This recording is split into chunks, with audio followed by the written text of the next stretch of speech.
Disney reporting a quarterly loss that wasn't as bad as feared, but would have been unthinkable in recent years. I don't think companies had a loss since 2001. But streaming growth was a bright spot. On the earnings call, CEO Bob Chapek slammed California's governor for effectively blocking that theme park, Disneyland's, reopening. We are very encouraged by the positive news earlier this week on the progress of potential vaccines. Unfortunately, we're extremely disappointed that the state of California continues to keep Disneyland closed, despite our proven track record. Our health and safety protocols are all science-based and have the support of labor unions representing 99% of our hourly cast members. Joining us now is Tom Rogers. Tom is executive chairman of WinView. He was the first president of NBC Cable, one of the founders of CNBC, and he's proud of that. And is the former CEO of TiVo and also now a CNBC contributor. Tom, good to see you.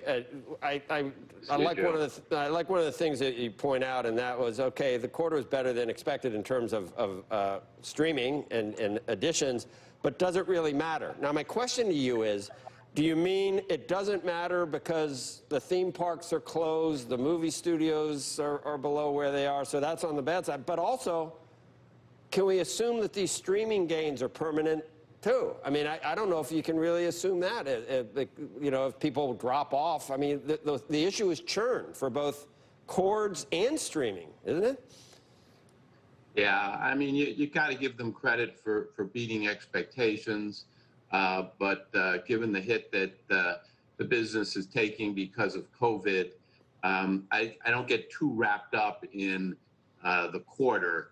You got to keep your eye on the long-term prospects of Disney, and they beat the drum about streaming, and they're very good at getting people to focus on the shiny thing, which is the streaming numbers for subscribers for Disney Plus that they put up.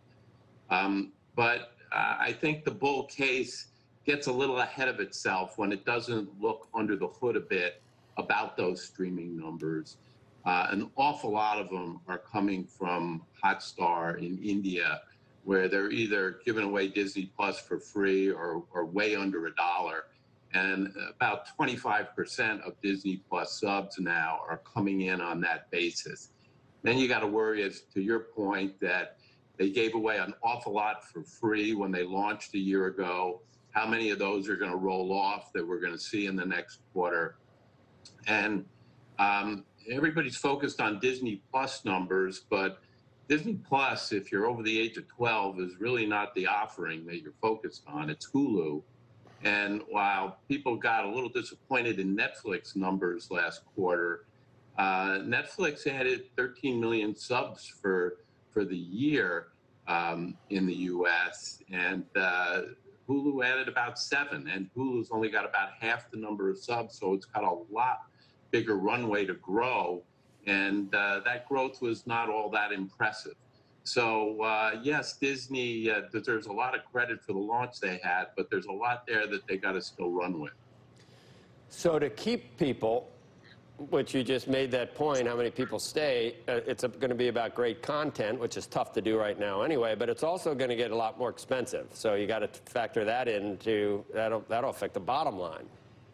Well, I think that was the most significant thing on this earnings call, the suspension of the dividend for January, saying that they were going to heed the advice of Dan Loeb and pour more money into streaming content.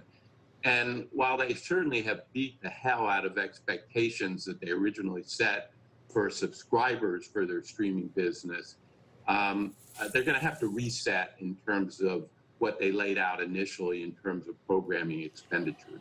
And it's going to be much, much more expensive than anything they originally indicated, not only because Netflix is out there going toward a $20 billion programming budget in the next few years, which will allow it probably to introduce a new movie or series every day. So the competitive pressures are going to be huge. But Disney now has to worry about engagement. How many people are watching and how much time are they spending? Where people are overwhelmingly spending time when it comes to streaming with Netflix and YouTube.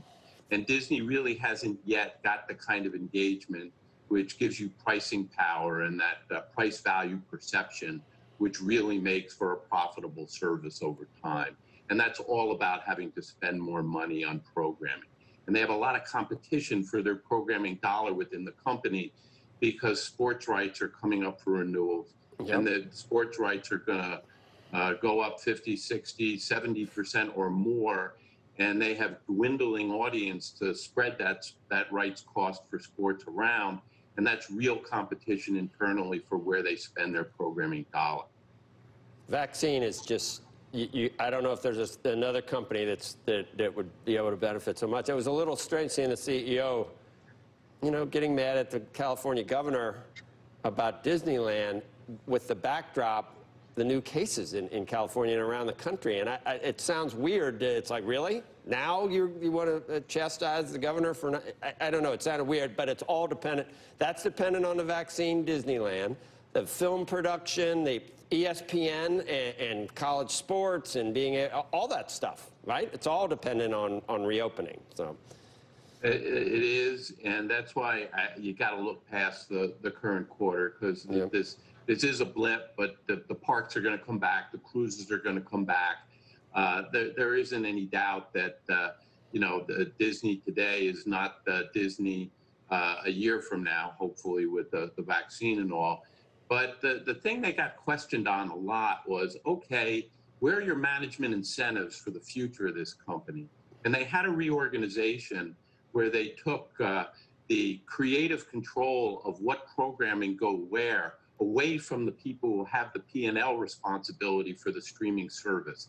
And that clearly was not understood very well in terms of, okay, but what are the incentives of the creative people to really build the streaming business going forward?